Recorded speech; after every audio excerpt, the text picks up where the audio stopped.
We've already moved into election season. We didn't get our normal break this year with primaries.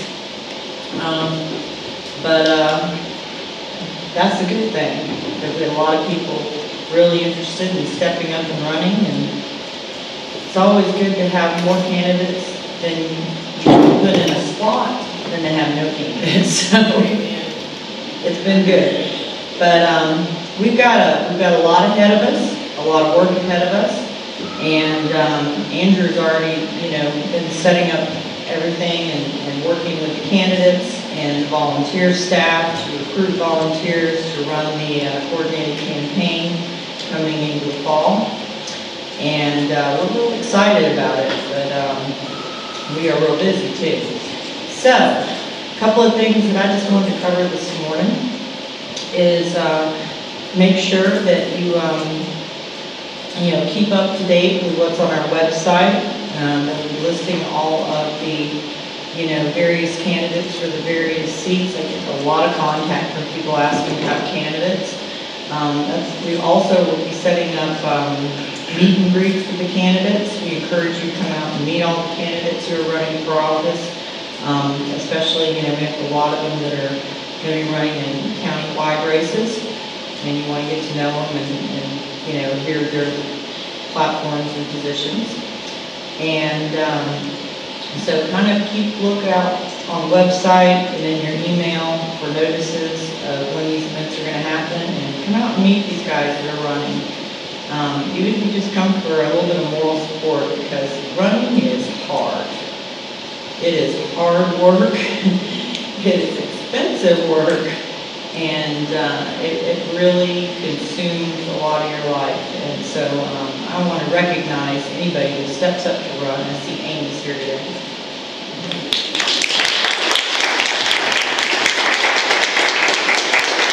Amy's running in District 82. She will be running against Linda Johnson. So she's going to have a really hard run and have to do a lot of hard campaigning. And, well, everybody is. That's just the way it is. But I'm sure she'd love for you to come by at any of the meet and greets. Some of the schedules of when we're going to be here in the office, if you want to come by and volunteer, are on our little gridded whiteboard up there. But most every day there's somebody going to be here from about 6:30 to 8 or 9, Monday through Friday.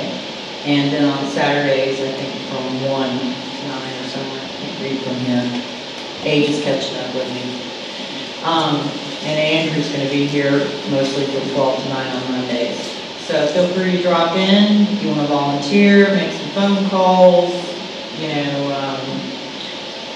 any other number of things that you may want to do for the candidates. There's always plenty to do. But the most important thing we have to do is we have to knock doors and make phone calls. That's what wins elections. That's what gets people to the polls, is voter contact, and that's the most important thing we can do. And that's what Andrew is very focused on. There he is. I couldn't see him in the post. Where is Andrew? I'm going to let him come up here for just a minute and tell you guys a little bit more in detail about what he's doing in the coordinated campaign. And then we'll be handing the microphone off to our guest speaker today. Andrew's like, thanks for letting me know you were going to do this. He is, he really is. I was prepared to speak a little bit later, but now works fine too. Good morning, everybody. Good morning. Thank you so much for joining us today. So before jumping into the dates, I just want to speak briefly and say that we do have a coordinated campaign here in Cabarrus County. That's kind of the first announcement that goes along with the events. We've already had quite a few meetings with all of the campaigns and all of the candidates, and the first thing we talked about was whether or not we were going to do this together and how that was going to work. So I'm very happy to say that unanimously the conversations have been about how best can we all work together and how best can we all pool our resources to work together and win elections here in Cabarrus County in the 8th District, not whether we're going to do it or not. So to that end, Thursday, June 7th at 6:30 p.m., and there will be email, and most of this is already on Facebook, but so don't grab a pen necessarily. I just want to give you an overview.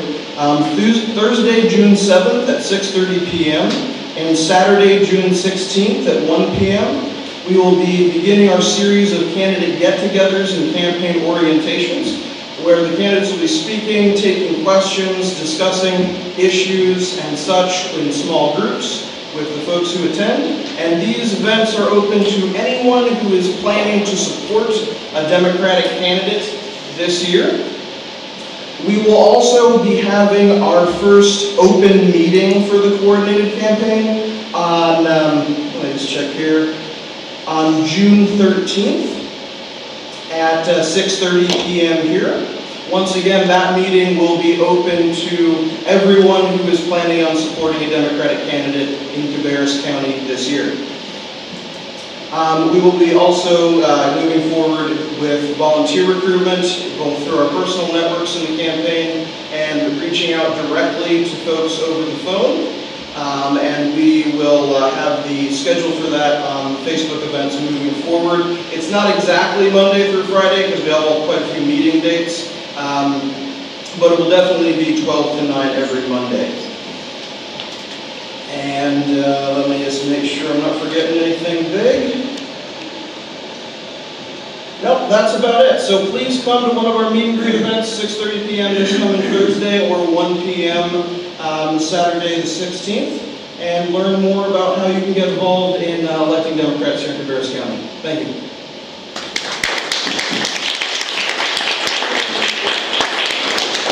And I want to acknowledge and appreciate Andrew, who's worked really hard to put together a very structured plan on how to do this coordinated campaign and maximize volunteers and maximize efforts of people getting Democrats elected.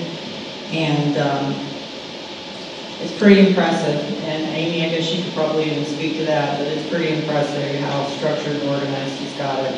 So we can cover as many bases as possible, get as many people to the polls as possible, and get the votes out and flip some seats. And we got to flip some seats.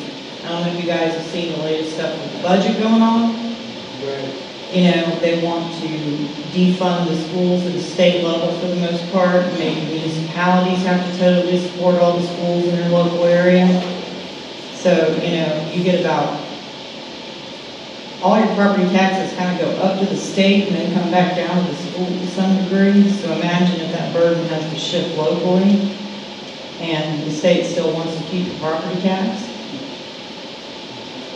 So, you know, but they can fund a religious hunting club, but they don't want to fund schools. So, we have got to flip some seats in the state legislature if we want to restore anything that vaguely looks like democracy in this state, because it's looking an awful lot like it. And the only firewall between us and complete and total loss of our voting voice are the court systems, and they're going after that. Because they don't like the fact the court system says, oh, it's illegal, you can't do that. So they want to put judges in place that don't say that. So it's very important we get out the vote this year, and it can make a lot of difference in a lot of things moving forward. States that have gotten out the vote, had a high turnout. Look at what happened in Virginia. They flipped that legislature, they just implemented a Medicaid expansion.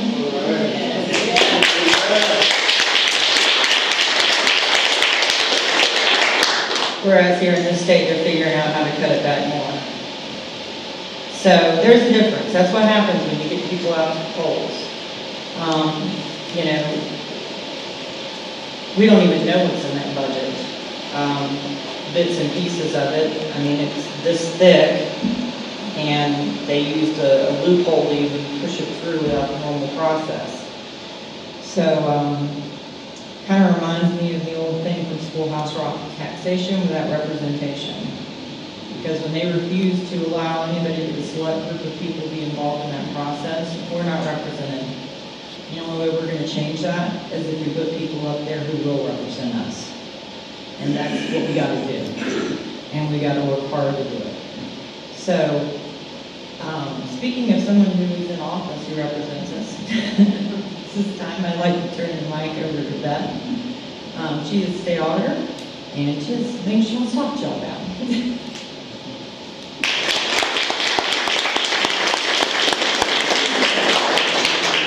morning.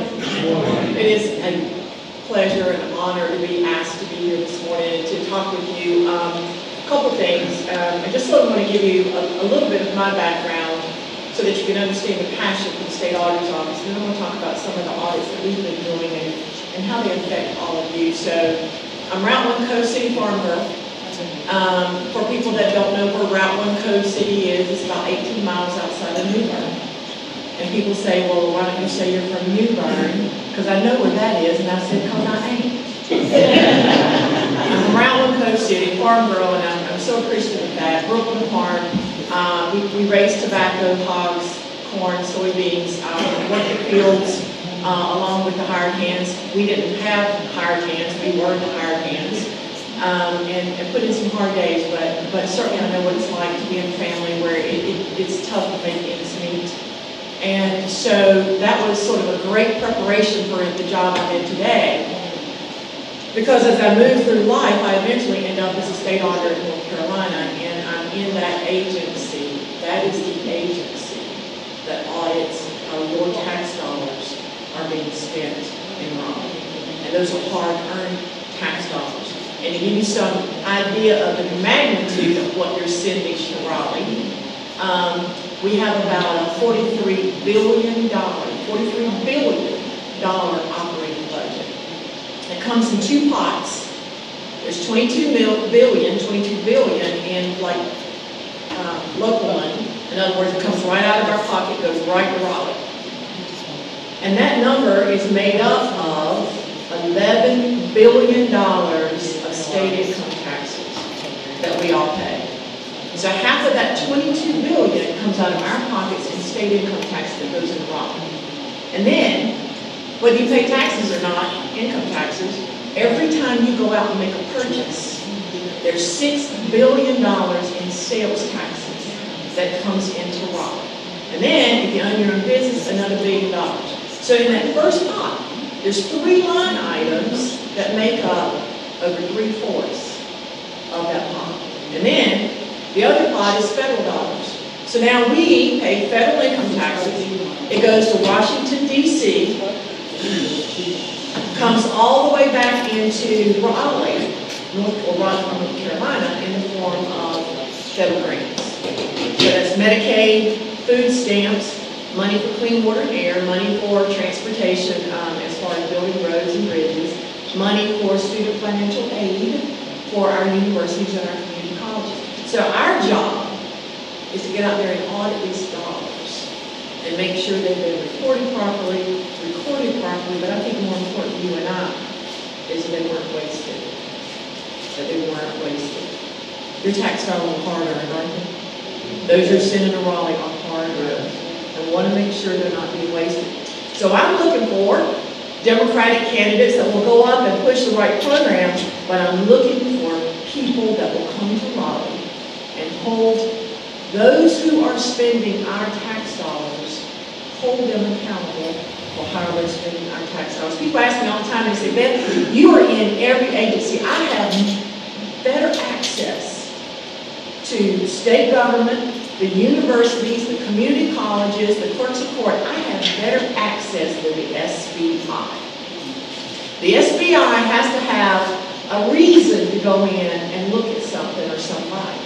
State auditor, go anywhere she wants, look at anything she wants, look at any records, talk to anybody, and if somebody tries to stop me, I sign my own subpoenas. So if somebody tries to stop me, I just pull out that subpoena and I get in and I look at everything. Nothing is off limits. Nothing is confidential to the state auditor's office. So again, keep in mind, these are your tax dollars going into Raleigh that we're auditing. So I wanted to talk about about 3 audits that we've done, and I want you to get a feel for the effect of what's going on in Raleigh and what I'm up against. And I will tell you, again, people say, Beth, you've been in every agency. You know who's the worst. Is it DOT? Is it Department of Health and Human Services? Is it Department of Public Instruction? Who's the worst? And I say, all of them but the state auditor's office. All of them. Because here's the deal. Your tax dollars are not at risk for corruptive spending. Your tax dollars are at risk for wasteful spending.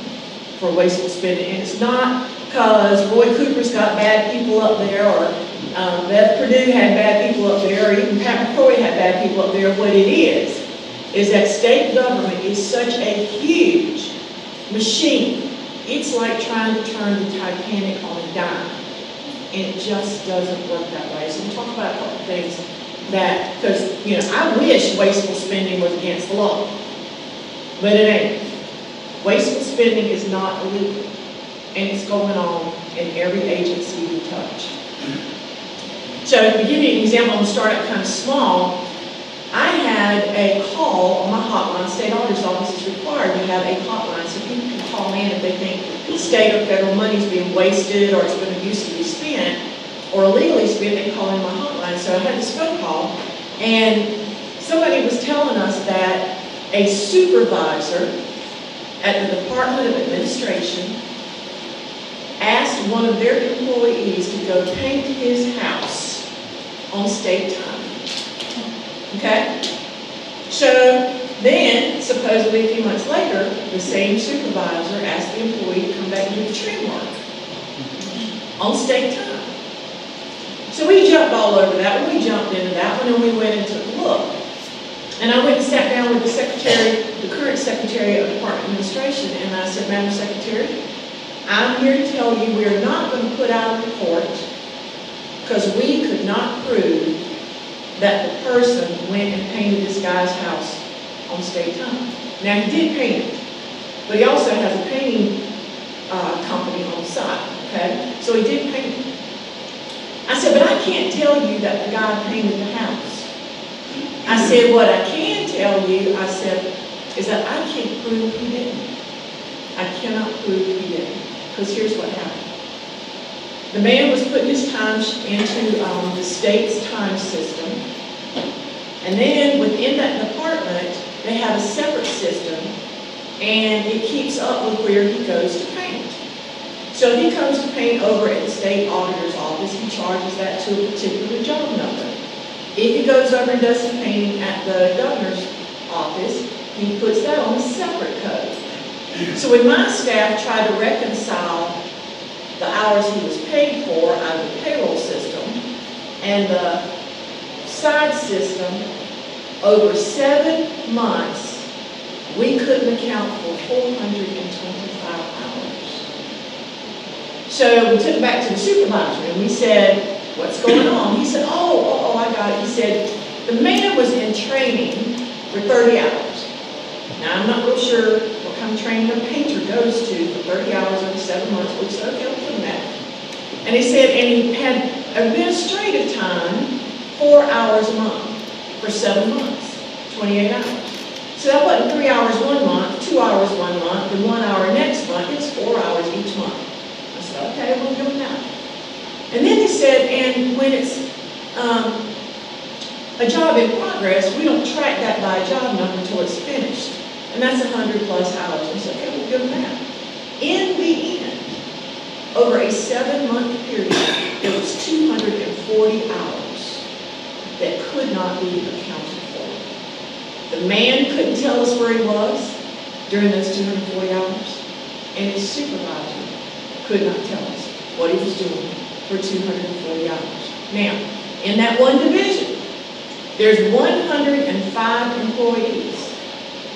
If all of them can't account for their time, 240 hours, that was over 24,000 hours that could not be accounted for over a 7-month period. Now, we all work a 2,080-hour year. That's 12 employees. 12 employees. That is we have tens of thousands of employees in state government. And that was one little division, 105 people, one person. Imagine if you push that out over all the state government, what that would look like. It's the accountability for where people are spending their time that you are paying them for their salaries. We talk about Medicaid all the time, and we know that that is one of the most critical programs that the state of North Carolina has to offer. So we got a $43 billion budget, state and federal money.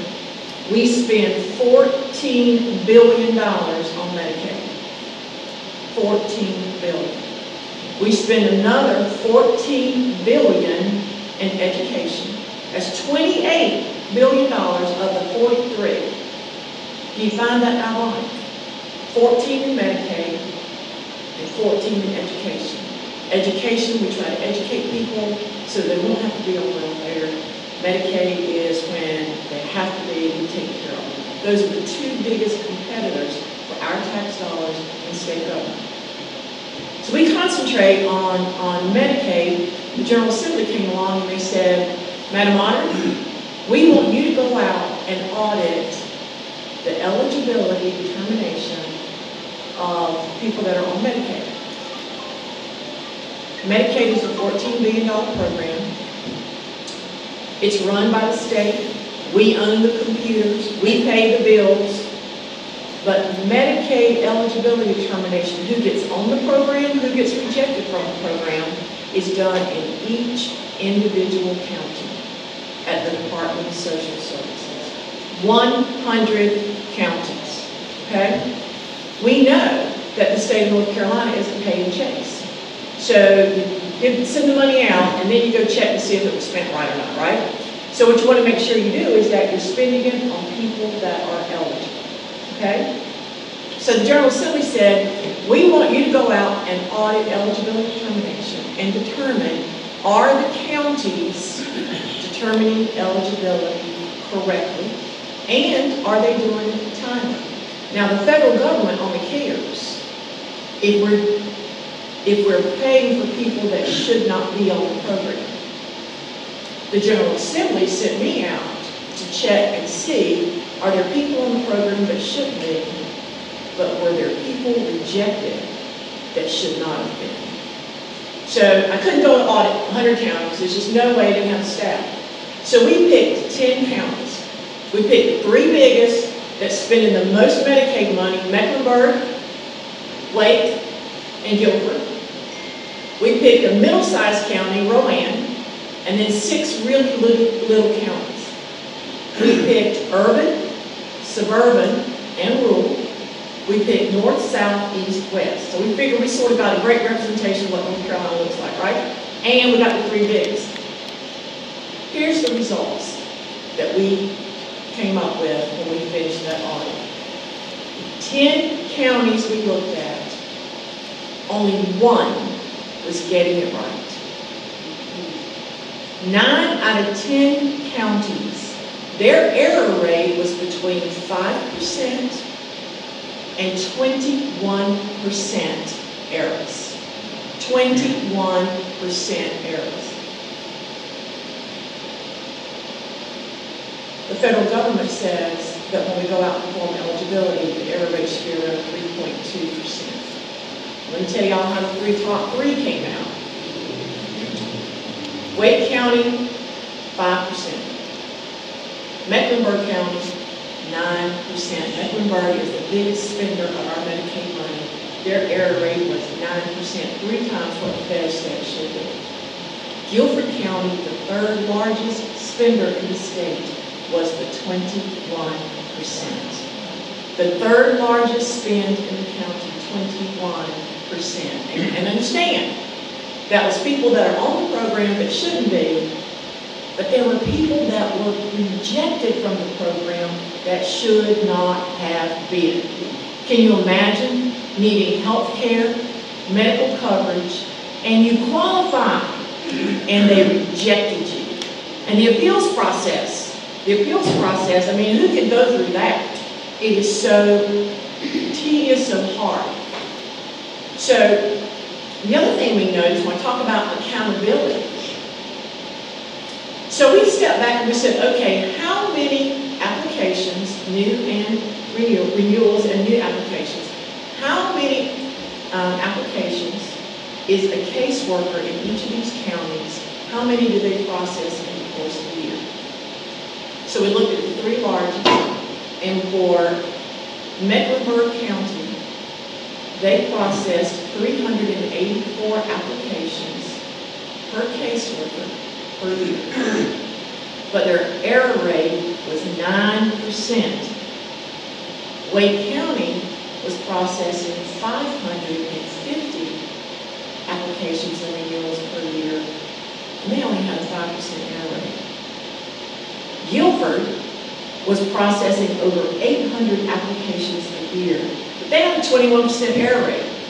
But if you sort of take that and look at it, you kind of figure out who sounds like they're sort of getting it about right. Wake County. There were about 500 plus, 550 applications, and their error rate was not where it should have been, but it was only 2% above where it should have been. So this is what we talk about accountability, stepping back and looking at the big picture and figuring out what these counties should be doing. But look, this is the way this thing is supposed to work.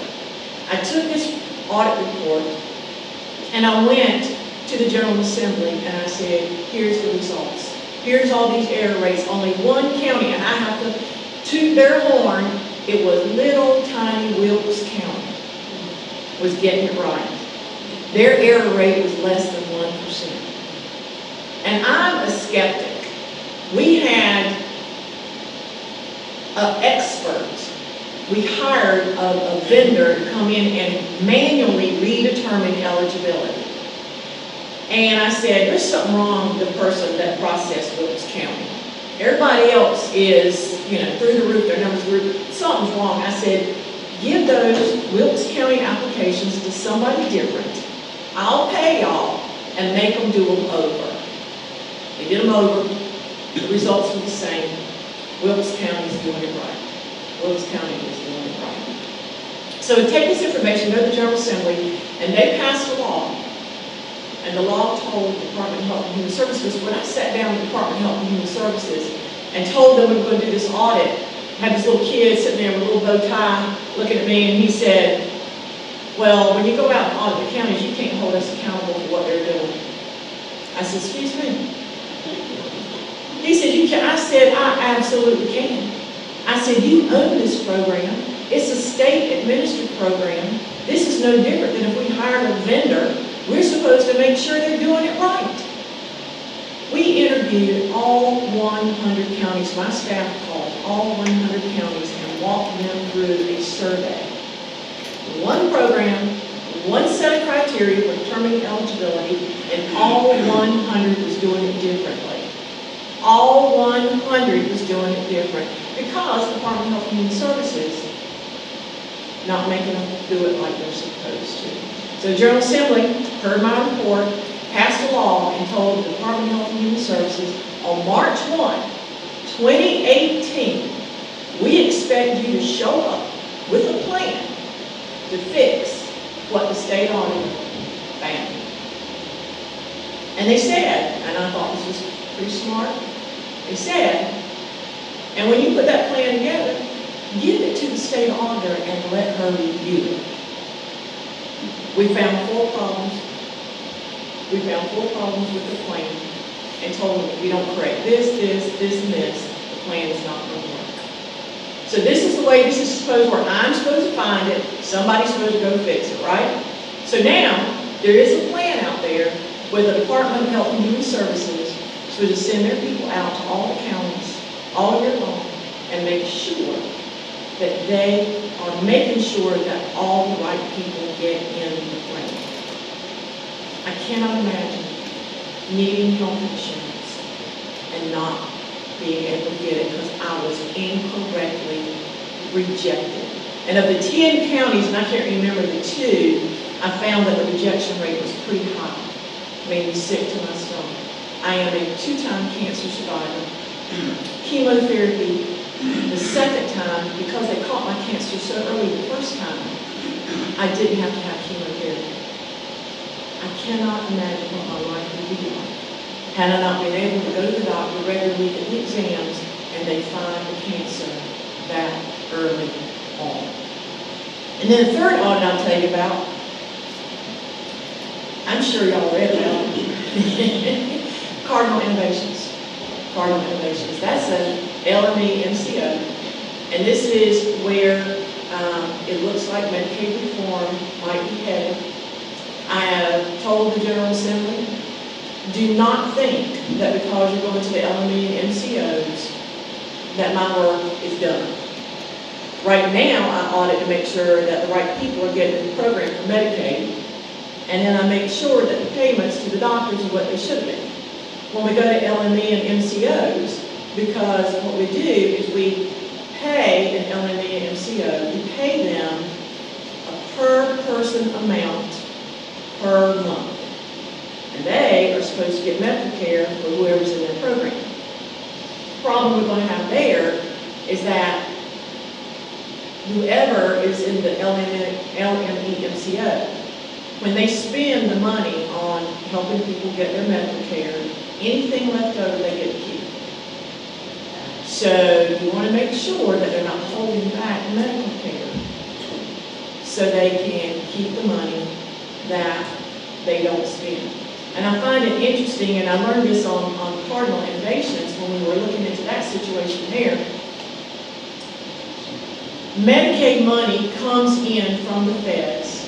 The state has to match it 1 to 3. So 1/3 of the dollar is the state's money and 2/3 is federal money. It's all our money, but I'm just saying, telling you sort of the pots it comes from.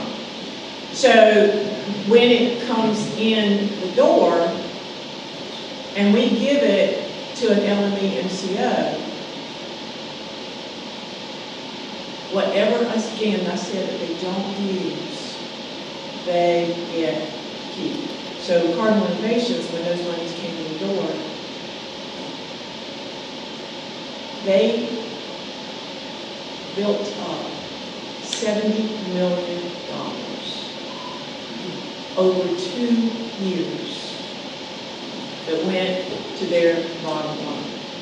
And the feds say that when the money comes in and you pay it to the LME MCO per person, per month rate, and they spend it on them and not all of it, and they get to keep it, you would think that it was Medicaid money originally, didn't spend all of it, that it would keep the Medicaid characteristics, if you will, that you have to put it back into the program.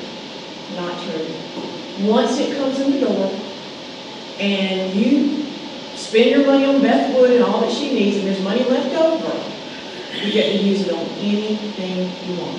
You got to buy an airplane, you got to buy a building, you can go out and do just about anything you want to do. So, with the LME MCOs, that's why Cardinals was so critical in that the CEO, the state of North Carolina, and these LME MCOs that are in place now, there's 7 of them, they were created by the General Assembly. They're not some not-for-profit that popped up out there. They were created by the General Assembly, so they're quasi-governmental organizations. And so when they were, we were looking at them, the state of North Carolina dictated what the salaries, the maximum salary of a CEO should be, is $187,000. We saw that at Cardinal. That CEO was making $1.2 million. 1.2. And had not been approved by the state of North Carolina. Now, that's how a not-for-profit gets to be a not-for-profit. See, you just have your revenue and then you spend all this exorbitant money and then the bottom line is zero and you call them a not-for-profit. But just think about all the people that are getting these exorbitant amount of money. We also found, and this was not authorized by anybody, this is just what he wanted and the board said, okay, we can do it, the state never authorized it. We also found in that audit, again, $70 million accumulated over a 2-year period. We also found that they have this gorgeous building downtown Charlotte, but they were going to Charleston to hold their retreats. And when we averaged everything out, it cost $9,000 an hour for their staff and their board members. $9,000 an hour is what it cost for this retreat, the one they had in Charleston. And then they were spending $18,000 on Christmas parties. Another $8,000 at a Christmas party held at the former CEO's home.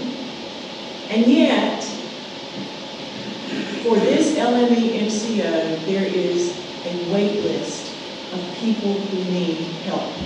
Substance abuse, developmental disabilities, mental health. People are on a wait list. Now, they want to say, Cardinals want to say, well, you know, the General Assembly only allows us so many people that can be in the programs on this waiver.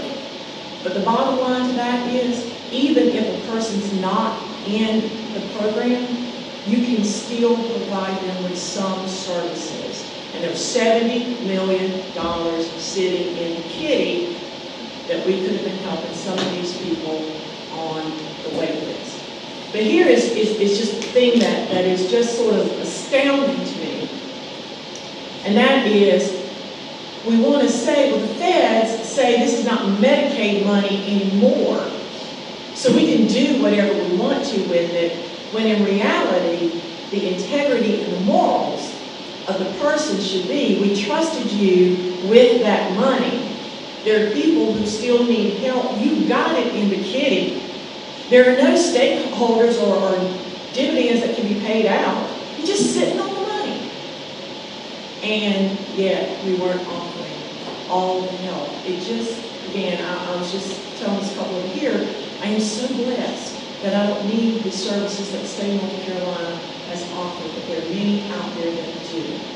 And my job is to make sure that the monies are being spent as efficiently and effectively as they possibly can. Because here's the other thing that is important and critical to know. When we had the economic downturn in 2007, 2008, President Obama sent a couple billions of dollars into North Carolina to help us out. A lot of states got some American Recovery Act money. The state of North Carolina got $2 billion. Martin Nesbitt, senator from Western North Carolina, Democratic senator from Western, told me, he said, if we had not gotten that money when we did, our university system would have had to shut down for May and June of 2010. The university system would have had to shut down for 2 months, but that American Recovery Act money helped us keep our university system open for those 2 months. But as I attend national conferences, feds always come in and speak to us, and they tell us that not if, but when. There will be another economic downturn. We've never been more than 10 years without one.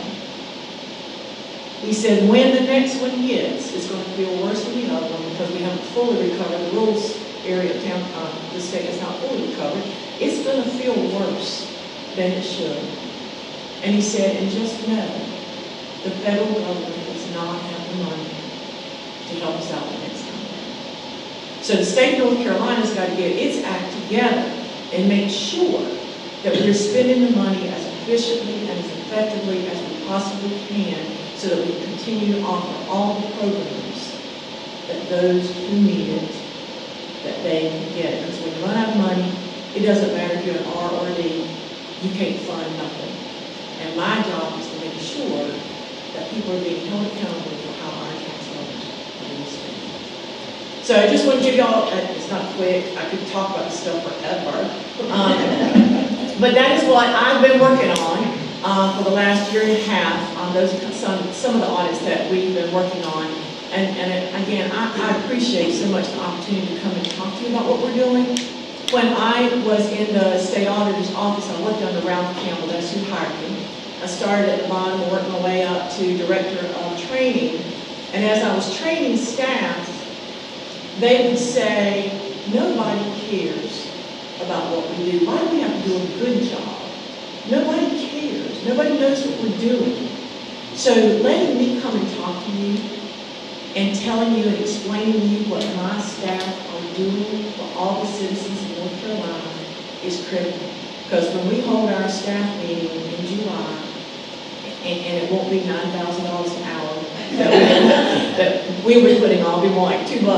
But when we hold that staff meeting in July, I will be able to say that I came here, I talked to you, and you really do care.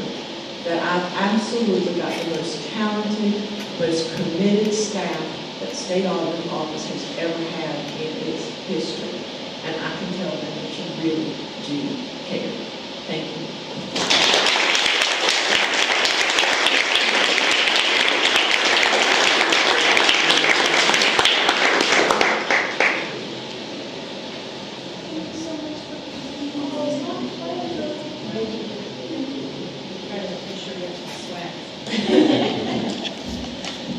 I was sitting back there in the back of the room going, we had people waiting for services and these guys were sitting on $70 million. It just, mind-numbing. It is. Mind-numbing. And, you know, I make a point to talk to people all over the county. And people reach out and talk to me from all over the county, from both sides of the aisle, both parties. And just, I'm thinking now of people that are desperately in need. And the thought that there was a company that was getting those dollars to take care of those needs, and they were sitting on $70 million and having $9,000 hour retreats and jets and $1.2 million. Is that what you said the salary was?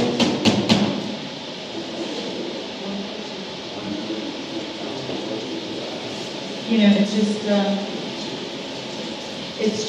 it's unbelievable that the looting of the American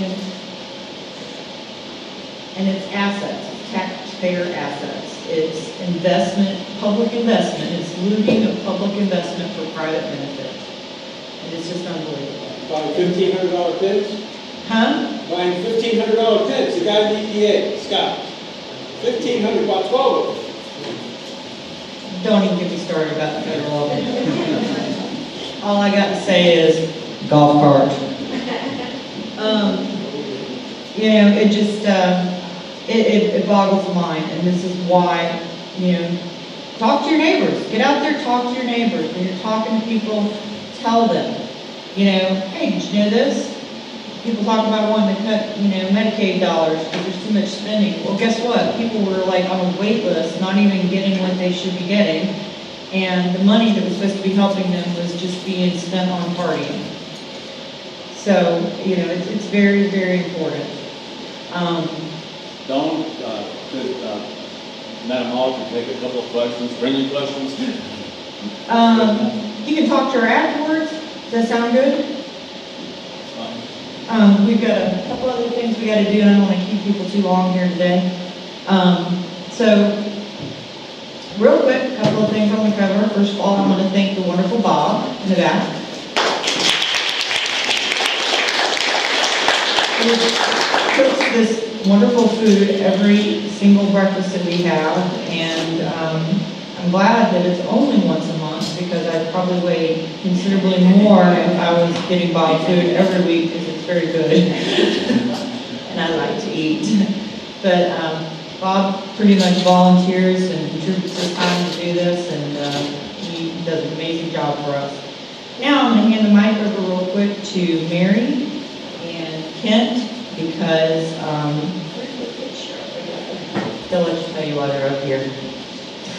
Okay. So first of all, we're going to draw for this in just a minute. Anybody wants to buy any last minute tickets? You can up here real quick, $5 per round ticket. The other thing is, anybody who wants to, if you want to prepay for the rest of the year to come to the breakfast, you can come see me. $50, and that'll get the next 6 breakfasts. So I can take cash, check, credit card, whichever way you want to pay, and we'll put your name on the list so you won't have to, every time you come, we'll just check you off. You won't have to pay every time, and we'll reserve you a seat right up here in the front, and maybe we can get another another placemat made for anybody who prepays for the rest of the year. So if you want to do that, just come see me right after this. Other than that.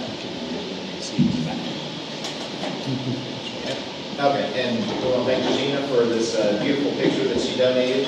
And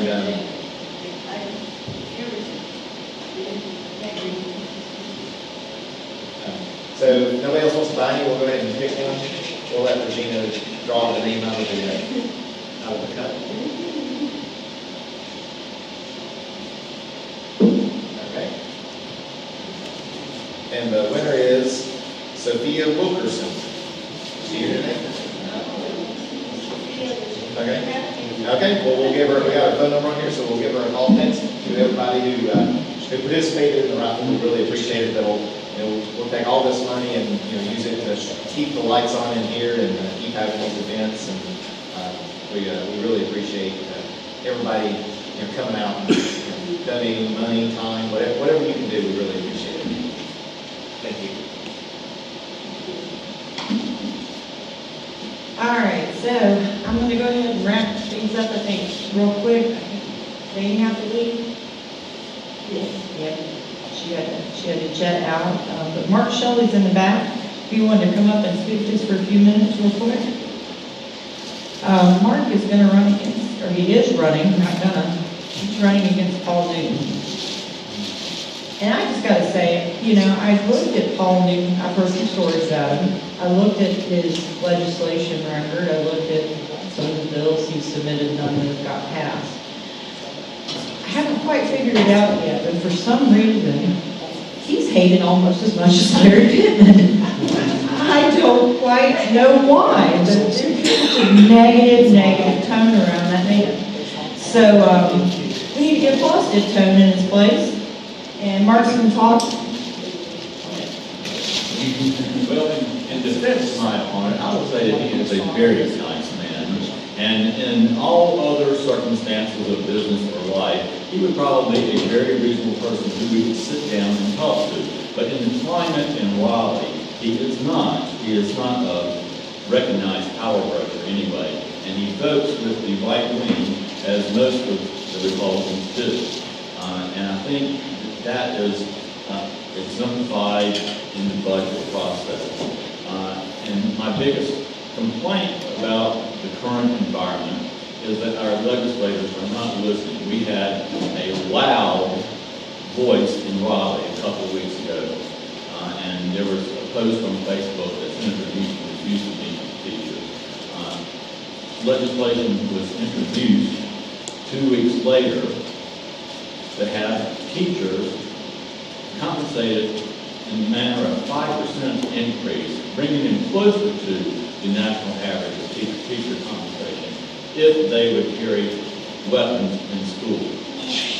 My belief is that we should not condition adequate pay for teachers on them being armed law officers. That is simply not correct. That's not why these teachers come into education, and that's just not the way we need to go. So, in defense of Senator Newton, he's a nice guy, but he's on the wrong side. Thank you. I heard what he said, but I just can't quite figure out. There's just this really general level of dislike of him. Anyway, Mark's running. He's going to need a lot of help. He's going to need a lot of support, and along with all of our other candidates. And we have got one running in District 82 against Larry Pittman, Gil Young. We have got Amy Steele, or excuse me, 83, to change the district, so it's still adjusting. 83 is Larry Pittman, and that is Gil Young running against him. Amy Steele in 82 against Linda Johnson. And we have Mark Shelley running against Paul Newton in 36. Did I get that district right? And then we have District 67. And we're still sorting that out, but we'll have a candidate running in District 67. So at that, I don't think there's anything else I need to cover today. Y'all, anyone wants to keep me honest? Vincent? Tuesday, not this Tuesday, following Tuesday on June 12th at 6 p.m., 6 6:30 to about 8 o'clock at Troutman's Barbecue. Those of you who are seniors are welcome to come to the Senior Democrats meeting. It's a once-a-month deal. This coming month, we're going to have 3 candidates for the county commissioner and the candidate for the county sheriff, all coming together. I keep hearing about the Republican green team when it comes to the commissioners. I think we've got a green team. If you all can come and support that, hear these folks, bring some of the folks that you know to that meeting Tuesday, June 12th, week after next. Thank you. So, everybody heard him okay? Tuesday, 6:30, Troutman's Barbecue, Senior Democrats dinner and meeting, and we're going to have the 3 county commission and the sheriff candidate from the Democratic Party. If you haven't met Gary Rogers, I encourage y'all to reach out to him. Great guy. And Amos McCord and Jeff Phillips and Horace Stanton, who are running for county commission. All right, and Gloria? If I could just make an announcement, short one about one of our members in an accident. It's easy to hear me. Okay. We are aware of Rayford Troutman's death and have recognized that. And I learned just a couple weeks ago that his wife, Margene, is on her way to the Senior Democrat meeting in April, and somebody outside her car, put her in the hospital, they were going 70 miles an hour on Tree Drive. And that driver also ended up in the hospital, like in the room next to her, which in the emergency room was a curtain. And he kept moaning and so forth, and she spoke up and she said, I really wish you hadn't hit me. I'm an 87-year-old woman, and I still don't want to die. And she had kept that a secret through the meeting that we had. She's doing all right as far as the accident is concerned, but emotionally as well. And we'd like to suggest that we keep her in our thoughts as she Yeah, Margene is an amazing, wonderful woman. We all need to keep her in thoughts and prayers, and you may want to reach out to her and just, let her know you're thinking about her. And she'll be uneasy about the fact that we made this announcement, but I think we want to do that. All right, do we have anything else today, guys? I think all of us, I think we're all still recovering from the primaries. All right, I want to thank all of y'all, and I want to recognize Eric, because last month's meeting, I was not able to run the breakfast, and Eric did it, and I understand he did a really good job, everything went smoothly. And I want to recognize Mary to make sure that these breakfasts run smoothly, and keep everything going and monitor the speakers. So, they do a lot of hard work, and it's very much appreciated, and they can't pay their bills. All right, thank you guys, and if you've got questions for Beth, hang out and ask her a few questions. I'm sure she might have a little bit of time to answer them. But thank you again.